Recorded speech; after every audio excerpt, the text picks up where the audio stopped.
विद्यार्थियों, हिंदी काव्य साहित्य के विकास से हम उसके लगभग अब अंतिम चरण की ओर पहुंच रहे हैं और इसमें हमने आपको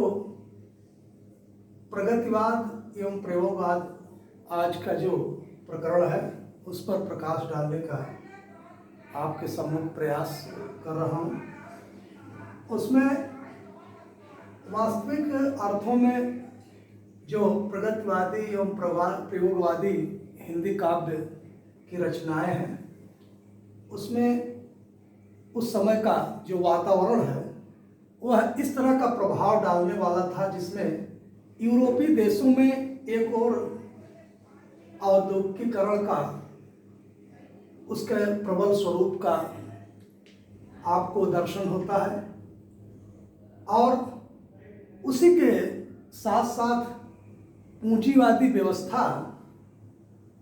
वहाँ पर निर्मित होती है, क्योंकि उद्योगों का संबंध जो है पूंजीपतियों से है और पूंजीपतियों का संबंध शोषण और मजदूरों, उनमें कार्य करने वाले लोगों के अपने परिश्रम का वह उचित मूल्य न दे करके उसके ऊपर जो है जो उसकी शोषण की नीति है चलती रहती है। तो उसके साथ साथ उसी के अनुरूप जो पश्चिमी देश हैं उसमें मार्क्स का विचार है, मार्क्स का अपना सिद्धांत है कार्ल मार्क्स का, तो उसकी विचारधारा भी प्रबल होने लगी। उसका ऐसा वातावरण निर्मित हुआ कि वहाँ पर इस तरह की अपनी स्थितियाँ आती हैं तो व्यक्ति उसके सामना करने के लिए भी अपने कार्य को करना प्रारंभ करता है। यदि आपके सामने जो भी विषम परिस्थिति आती है तो आप उसका किस तरह से सामना करेंगे, आपका बौद्धिक रूप से, आपकी सोच समझ से उसका संबंध होता है। और जो भारतीय जीवन दर्शन है वह इस प्रकार की पृष्ठभूमि से पहले से ही प्रभावित दिखाई देता है। यहाँ पर वैसा धरातल पहले से तैयार था और इससे हमारा जो देश है वह उस कार्ल मार्क्स की विचारधारा से पूर्व परिचित और पूर्व प्रभावित दिखाई देता है। और जब यूरोपीय देशों में पूंजीवादी व्यवस्था ने अपना प्रसार किया, अपना प्रभाव जमा लिया, तो उसके विरोधी, उसके विपरीत चलने वाली जो व्यवस्था है उसमें साम्यवाद और प्रगतिशील जो अपनी चिंतनशीलता है, जो विचार की उत्पत्ति है, उसका आपका जो है उदय प्रारंभ हो गया। तो इस तरह से हमारे देश में भी बड़ी द्रुत गति से जो औद्योगिकीकरण है उसका बढ़ावा मिला। उस समय उद्योग धंधों का काफ़ी सशक्त स्वरूप देखने को मिलता हमारे देश में। और जब इसके पूर्व भी आपको बता चुके हैं कि ऐसी व्यवस्था में उद्योगों में पूंजीपतियों का बोलबाला या उसी का जो है सब कुछ होता है, उसकी इर्द गिर्द हर चीज़ें प्रभावित होती रहती हैं, तो उसके साथ उसके संबंध जो है मजदूरों से है। उसके अतिरिक्त देश में ऐसा भी वर्ग है जो कि माना तो जाता है कि वह समाज की रीढ़ है, वह देश की अर्थव्यवस्था के लिए भारतीय जो आर्थिक स्थिति है उसमें उसका जो है किसानों का बड़ा महत्व है। हमारे देश की जो पूंजी है, जो हमारे देश की मतलब कह लीजिए कि पूरी जो उसकी आर्थिकता है वह जो है कृषि प्रधान देश होने के कारण उस पर निर्भर करती है। तो यहाँ पर मजदूरों का और किसान की सभाओं का भी निर्माण शुरू हो गया। मजदूरों के वर्ग में मतलब उनकी यूनियंस बनने लगी, उनमें जो है अपने प्रति किए गए शोषण के विरोध में उनका अधिक शोषण ना हो सके, उनका किसी तरह से जो है उन्हें मानसिक रूप से प्रताड़ित न होना पड़े और शारीरिक श्रम का मूल्य मिल सके, इन सब संदर्भों में उनकी जो है निर्माणक स्थितियां जो है सभाओं में होने लगी। और आपको उस समय का जो वातावरण है देखने को मिलता है तो उसमें 1917 ईस्वी में जो रशियन बोल्शेविक क्रांति है, रूसी बोल्शेविक क्रांति, तो उसमें जो स्थिति आई, क्रांति का मतलब ही होता है कि परिवर्तन हो जाना, जो चली आ रही व्यवस्था थी राजनीतिक उसमें जो है जब राजनीतिक क्षेत्र में क्रांति की बात आती है तो राजनीतिक परिवर्तन होते हैं। तो सोवियत शासन यानी कि सोवियत की सत्ता जो है प्रारंभ हुई। सोवियत की अपनी जो है स्वयं की जो व्यवस्था है वहाँ की उस देश की, वह जो है शासन सत्ता का प्रारंभ उस समय से होता है। यानी कि आपको जो रशियन बोल्शेविक क्रांति है उसी के उपरांत जो है सोवियत शासन सुदृढ़ हो जाता है। और उसके बाद ऐसी स्थिति में भारतीय जो बुद्धिवादी वर्ग है और जो सर्वहारा वर्ग है, सर्वहारा का मतलब है उसका जो है हर प्रकार से जो है वह दयनीय स्थिति में है, उसका जीवन जो है चिंतनीय है बहुत ही जो है ऐसी स्थितियों में, जबकि उसका जो है उसके श्रम का शोषण होता है, बेगार है, कहीं उसके जो है किए गए कार्यों का कोई मूल्य उसे नहीं प्राप्त होता है। ऐसे में वह हर प्रकार से विवश और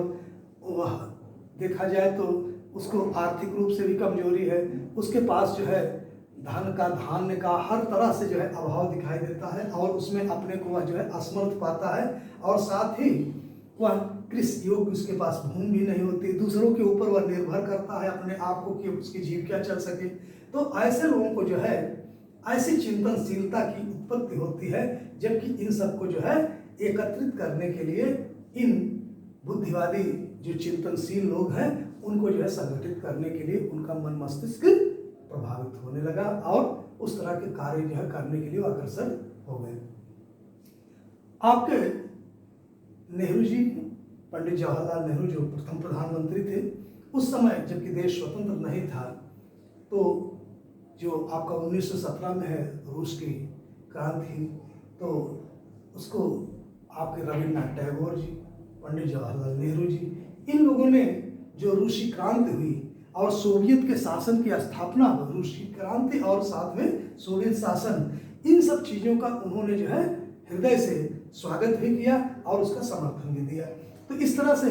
ऐसी व्यवस्था से यह सब लोग जो है इनका अपना जो चिंतन है, उनकी अपनी जो विचारधारा है, ऐसे विचारों से प्रभावित दिखाई देती है। और आपके देश में महात्मा गांधी जी, गांधीवादी जो विचारशीलता है, जो प्रगतिशील सिद्धांत है, उनकी प्रगतिवादी सोच है, ऐसा जो है चिंतन भी देखने को मिलता है। 1936 में मुंशी प्रेमचंद जी प्रगतिशील लेखक संघ की जब स्थापना हुई तो उसके जो है और उसका प्रथम जो अधिवेशन हुआ उसमें जो है उसके सभापति के रूप में उन्हें मनोनीत किया गया, उनका जो है चयन किया गया। और इस प्रकार के कार्यभार को देख करके, क्योंकि वह गांधीवादी विचारधारा है, गांधी जी से बहुत ही प्रभावित थे, इस तरह से ऐसे व्यक्ति को जो है जिससे कि इसमें जो है उसकी सक्रियता बनी रहे, ऐसे व्यक्ति को उसको स्थान दिया गया। तो नरेंद्र शर्मा जी की जो काव्य रचना है, उनकी अपनी रचना में काव्य प्रेम एवं प्रकृति के द्वारा जो है इसके वास्तविक या यथार्थ स्वरूप को हम प्राप्त करते हुए दिखाई देते हैं। उस समय जो तात्कालिक व्यवस्था थी उसमें जो आगे का चिंतन था उसके लिए इनकी रचना जो है काफ़ी अपनी अच्छी भूमिका के रूप में, अच्छे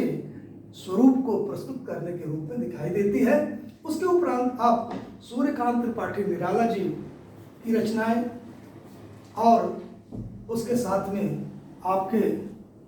बालकृष्ण शर्मा नवीन, सुमित्रा नंदन पंत जी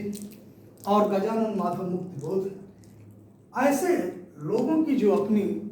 काव्य रचना है, उन्होंने देश में विदेश में अपने गंभीर चिंतन से इन्होंने जो स्थितियां थी, मतलब स्वदेशी और वैदेशिक रूप से उन चिंतनशीलताओं के स्वरूप को जो है उपस्थित करने का उन्होंने कार्य किया। तो इस तरह से उनकी रचनाओं का बड़ा ही जो है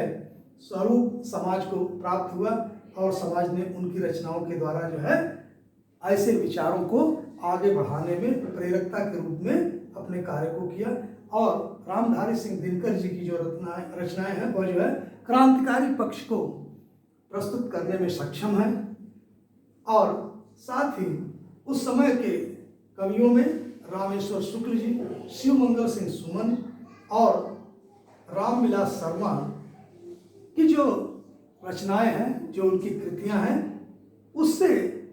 इस तरह की विचारधारा को, इस तरह के स्वरूप में एक अलग प्रकार का जो उसकी अपनी उन्नयन की स्थितियां हैं उसमें जो निखार है, उसमें जो स्वरूप का